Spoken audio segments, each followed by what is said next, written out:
Olá, amigos. Hoje nós vamos falar sobre a relação de confiança. A relação de mútua confiança é um dos entraves da negociação, pois se a essência da negociação é a troca de promessas e compromissos, nós não aceitaremos nenhum tipo de promessa vindo de uma pessoa na qual nós não confiamos ou nas pessoas que ela representa. Portanto, a relação de mútua confiança é fundamental para que a gente possa evoluir na negociação. Para mostrar como isso pode funcionar na prática, gostaria que vocês prestassem atenção numa fábula que trata da questão da relação de confiança.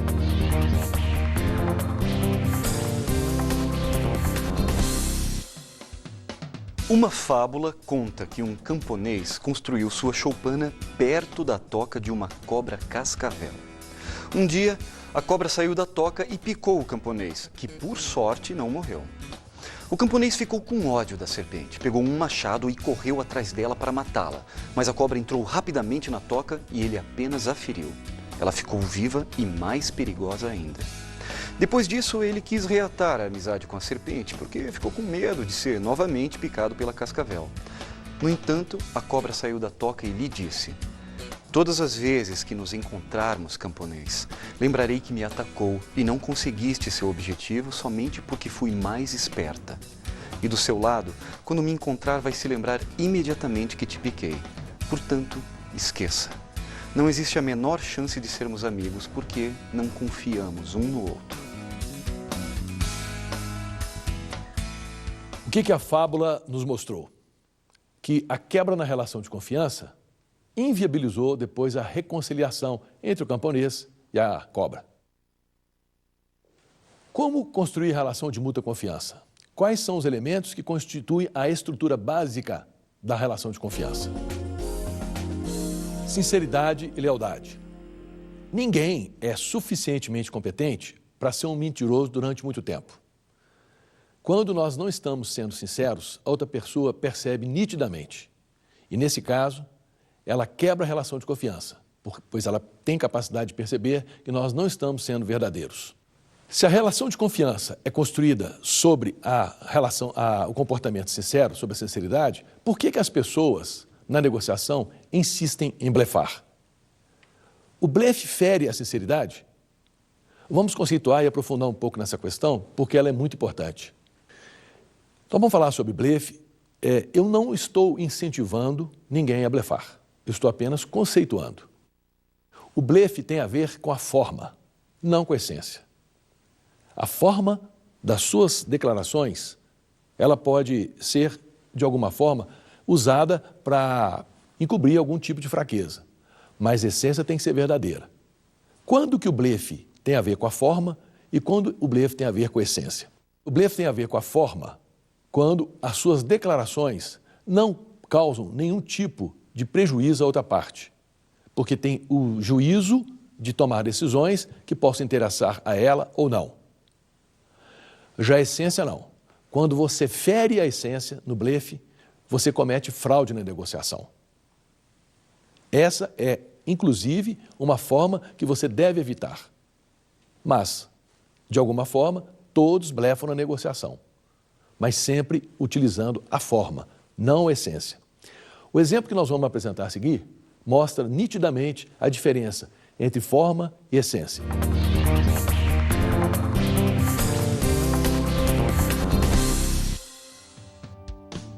Por exemplo, vamos imaginar uma pessoa que esteja devendo uma promissória que está no cartório prestes a ser protestada. Como está sem dinheiro para liquidar a dívida e não pode permitir que o título seja protestado, porque seu crédito será cortado, ela decide, então, procurar uma agência de automóveis usados para tentar vender seu carro e usar o dinheiro da venda no pagamento do débito.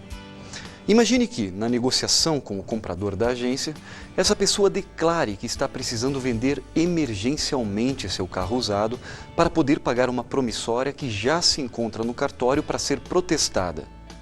Após essa declaração do vendedor, qual será o preço que o comprador da agência estará disposto a pagar no carro? O mínimo possível. Com o objetivo de evitar essa debilidade e fortalecer sua posição como negociador, o vendedor do carro então blefa. Na verdade, eu não estou precisando vender meu carro, mas se o senhor estiver interessado em comprar e somente se, a proposta for atraente, eu vou pensar se vendo ou não o meu carro. Isso é que significa blefe, pois está vinculado à forma como o vendedor, nesse caso, camufla sua fragilidade na negociação. Muito bem. O que nós vimos até agora foi a utilização do blefe como forma. Vamos ver agora quando que a gente utiliza o blefe como essência, ferindo essência, e isso não é indicado na negociação, porque você comete fraude. Vamos imaginar que o comprador do automóvel decidisse adquiri-lo e fizesse uma pergunta fundamental para o atual proprietário. Como está o motor do carro? Bom, o motor do carro já estava comprometido mecanicamente, não valia nada, absolutamente nada. E o atual proprietário, então, para se defender, virou-se e falou assim: pois o motor está em perfeitas condições, eu tenho feito reparações periódicas no motor, ele está muito bem. Amigos, isso não é um blefe na forma, em termos de forma. Ele fere a essência. Por que ele fere a essência? Porque o comprador vai basear a decisão dele em cima da declaração fraudulenta do atual proprietário, porque o motor não está em bom estado, mas a decisão dele vai ser em cima disso. Quais são as consequências? Ele vai adquirir o veículo e depois ele vai constatar que o motor estava deteriorado e isso vai quebrar a relação de confiança entre eles, porque o que o proprietário fez foi ferir a essência do blefe. Credibilidade. Vamos ver agora o que significa credibilidade. Credibilidade significa cumprir aquilo que se prometeu. Não faça promessas que você não possa cumprir. Você não precisa prometer nada, mas desde que você prometa, você tem que cumprir. Porque as pessoas não confiam, não acreditam naquelas que prometem e não cumprem. Eu tenho um caso pessoal que representa muito bem isso. Eu tenho um amigo que tem uma filha da mesma idade do meu filho mais velho. Quando eles eram jovens, 10 anos de idade, o meu amigo me telefonou e falou o seguinte: Carlos, eu estou com a minha filha e eu preciso de um livro. Você tem? Eu falei: tem, o livro está na minha casa. Você pode passar lá, eu vou pedir ao meu filho e ele te entrega. Ah, então tá, daqui uma meia hora eu estou passando na sua casa. Ele desligou o telefone, eu liguei para o meu filho, falei: olha, o seu tio vai passar com a filha dele aí e acontece que ele quer um livro, escolhe o livro aí, por favor, entregue o livro para ele. O que acontece é que o meu filho era apaixonado com a filha do meu amigo. Eles eram jovens, 10 anos. Ela era muito bonita e ele era totalmente apaixonado. Logo depois, uns 15 minutos depois, o meu amigo me ligou e disse que tinha mudado de planos e não ia passar em casa, passar um outro dia. Só que eu esqueci de falar com meu filho. Umas 2 horas depois, quando eu cheguei em casa, o meu filho me recebeu na porta. De banho tomado, ele tomou banho espontaneamente, de cabelo penteado, com a blusa amarrada na cintura, todo bonito. Eu falei: o que aconteceu? Ele falou assim: e a filha do seu amigo? Onde ela está? Ele falou: meu filho, ela não vem mais. Sabe o que aconteceu com meu filho? Ele começou a chorar. Ele ficou frustrado porque eu tinha prometido a ele uma coisa e não cumpri. Então, o que eu quero dizer com isso? Se nós acenarmos para as pessoas que nós vamos cumprir alguma coisa que prometemos, nós temos que cumprir. Porque senão a relação fica desgastada, nós ficamos desmoralizados. A gente perde a relação de confiança. Às vezes, as pessoas, com o objetivo de superar um momento de constrangimento qualquer, elas fazem promessas, sabendo que não irão cumprir. Isso é atestado de loucura, porque você cria uma expectativa na outra pessoa e, ao não cumprir aquilo que você prometeu, você quebra a relação de confiança. Não faça promessas sabendo que não vai cumprir, porque a consequência é muito pior. Eu gostaria que vocês vissem agora a história indígena sobre o aspecto ligado à credibilidade. Diz a sabedoria indígena que quando não cumprimos o que prometemos, o fio de nossa ação, que deveria estar concluída e amarrada em algum lugar, fica solto ao nosso lado. Com o passar do tempo, Os fios soltos enrolam-se em nossos pés e impedem que caminhemos livremente. Ficamos amarrados às nossas próprias palavras. Por isso, os nativos têm o costume de pôr as palavras a andar, que significa agir de acordo com o que se fala. Isso conduz à integridade entre o pensar, o sentir e o agir no mundo e nos conduz ao caminho da beleza, onde há harmonia e prosperidade naturais. Como dizia Lao Tse, saber e não fazer ainda não é saber. O que a gente pode ver com essa história indígena? Quando a gente promete, as nossas palavras se transformam em cordinhas, cipós e ficam soltas. Se nós não cumprimos aquilo que prometemos, elas se enrolam na nossa perna e a gente cai. O que a gente pode concluir disso? Que se nós prometemos, nós temos que cumprir. Se nós tivermos a certeza que a gente não vai cumprir, é preferível não prometer, porque as consequências são muito piores. É melhor você passar por um momento de constrangimento e não prometer do que superar esse momento de constrangimento e prometer sabendo que não vai cumprir. Lá na frente, você vai pagar um preço muito alto. Transparência. Existe um ditado oriental que é muito sábio nessas questões.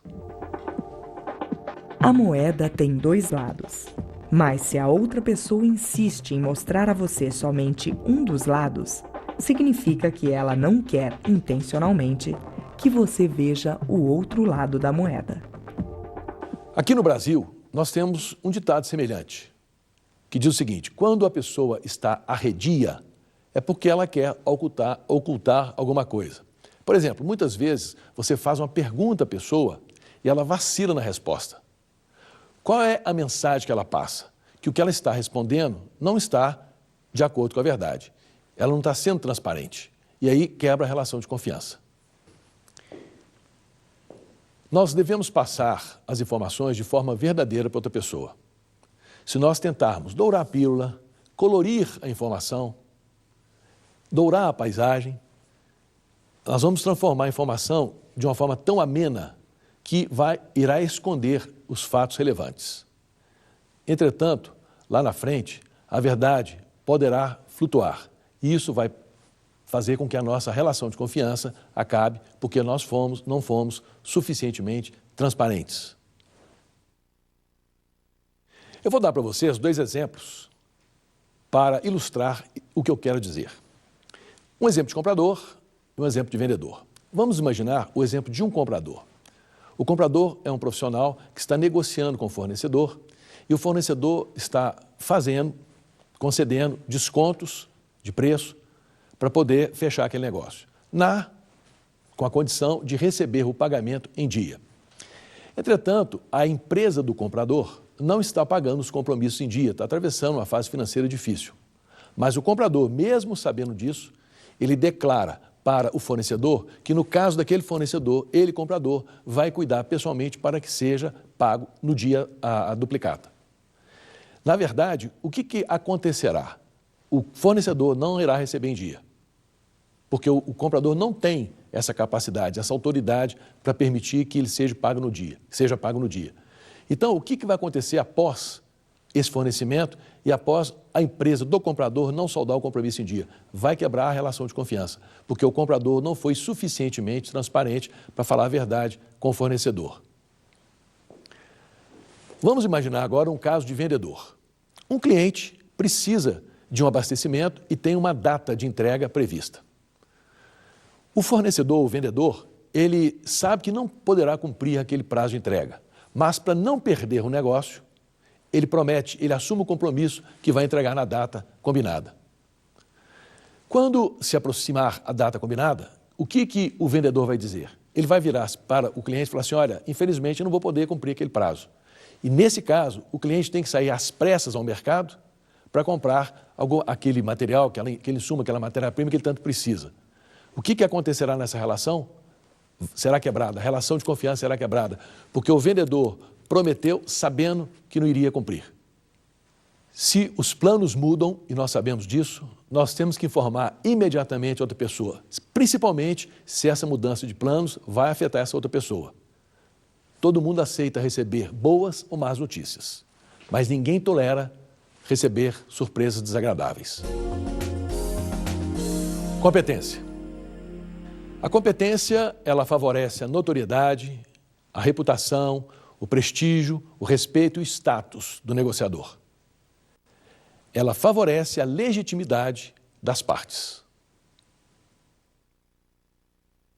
Há mais de 30 anos, eu era diretor de uma metalúrgica e, naquela época, a Fiat Automóveis estava se implantando no Brasil, na cidade de Betim, Minas Gerais. E nós queríamos fornecer para a Fiat. Eu agendei uma reunião com o diretor da Fiat, responsável pelo credenciamento de novos fornecedores. Era um senhor italiano que me recebeu com muita cortesia, com muita amabilidade, com muita categoria. Eu era muito jovem naquela época e estava muito tenso na reunião. Quando o diretor da Fiat, então, após eu ter relatado para ele quem era a empresa que eu representava, ele me fez uma pergunta. Senhor Carlos, quantos empregados tem a empresa que o senhor representa? Infelizmente, eu não sabia a resposta. E então tentei, de alguma forma, responder evasivamente. E respondi, 100 e poucos funcionários. O diretor da Fiat então me perguntou assim, mas 100 e poucos quanto? 101, 149? Como eu não sabia, eu chutei a resposta. E falei um número entre 101 e 49. Falei 130. Mas ele percebeu a minha insegurança e percebeu que eu tinha chutado o número. A partir daí, ele me fez outras perguntas. Qual é a área construída da empresa que o senhor representa? Eu falei, aproximadamente 15 mil metros quadrados. Ele falou assim, e a área a céu aberto? A sua empresa tem terreno, mas não tem galpão. Eu não sabia a resposta. Ele me fez umas 10 perguntas. 5 eu respondi. 3 eu não sabia a resposta e tentei chutar, mas ele percebeu que eu chutei. E 2 eu não sabia nem como chutar. Eu estava completamente despreparado para responder aquelas indagações. Quando eu terminei a minha sabatina, ele, o diretor, virou-se para mim e falou assim, senhor Carlos, o senhor sabe o que representa uma montadora de automóveis? Eu falei, perfeitamente, eu sei sim. Aí ele perguntou mais incisivamente, mas o senhor sabe exatamente o que é uma montadora de automóveis? Bom, eu falei assim, mas eu não sei assim exatamente o que é uma montadora de automóveis do jeito que o senhor quer. Eu estava muito seguro. Então ele aproveitou e me deu uma aula sobre o conceito de uma montadora de automóveis. Começou falando sobre o projeto da Fiat, os investimentos que a Fiat estava fazendo, os tributos que ela ia recolher, o número de profissionais, áreas construídas, participação no mercado, planos futuros. E eu fiquei olhando para aquele senhor perplexo, porque ele estava me dando uma aula sobre um projeto que estava se iniciando. A partir daí, ele virou-se para mim e declarou, como o senhor pode ver, senhor Carlos, uma montadora não produz nada, nós apenas montamos os veículos. Portanto, a confiabilidade do nosso fornecedor é fundamental. Eu estou fazendo algumas indagações ao senhor e o senhor está muito inseguro nas respostas. Portanto, eu vou dar uma sugestão para o senhor. Eu vou pedir minha secretária que desmanche o nome do senhor da agenda. Faz de conta que o senhor não esteve aqui. E o senhor vai voltar à empresa do senhor e aprender essas respostas. Porque desse jeito, a empresa do senhor não vai ser fornecedora da Fiat. Confesso que eu fiquei completamente constrangido ao perceber a minha incompetência. Cheguei até a falar algumas palavras, cheguei até a pensar em falar algumas palavras atrevidas para aquele senhor, mas ele tinha razão. Eu contei de 1 até 10 e quando eu cheguei a 3, eu concluí que realmente eu estava completamente despreparado para aquela reunião. Eu não tinha conseguido, nem ao menos, demonstrar o que eu queria. O que aconteceu? Eu quebrei uma relação de confiança. Ele não confiava mais em mim. Eu não representava absolutamente um parceiro confiável para ele. E essa situação marcou muito minha vida, porque nesse momento eu cheguei à conclusão que para discutir qualquer tema, você tem que estar preparado. Você tem que ter a competência de dominar o tema que você está discutindo. Então o compromisso fortalece muitas pessoas.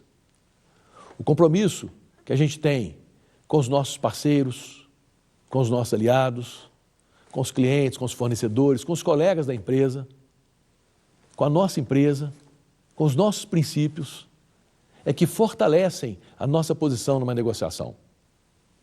Você confiaria em alguém que não tem compromisso com nada? Coerência. Existem algumas enfermidades psicológicas que provocam comportamentos incoerentes nas pessoas. Essas pessoas, com essas doenças enfermas, num dia elas acordam tristes, para no outro dia ela acordar alegre. No dia seguinte ela acorda agressiva, depois ela acorda tranquila. Num determinado momento ela acorda em euforia, no outro ela está em depressão. Então, convivendo com esse processo de comportamentos completamente díspares, o que a família se sente? Ela se sente insegura, porque ela não sabe hoje como aquela pessoa vai acordar. Isso provoca uma certa insegurança, uma instabilidade na relação. Na negociação não é diferente. Quando um dos negociadores não tem um comportamento coerente, ele provoca uma certa insegurança na outra parte, porque a outra parte não sabe qual vai ser o passo seguinte. Se um negociador não mantém uma linha coerente de comportamento, irá provocar insegurança e desconfiança no outro, que se posicionará sempre com uma atitude defensiva e aguardando pelo imprevisível. Para evitar uma quebra na relação de confiança, as pessoas têm que ter uma linha previsível de comportamento.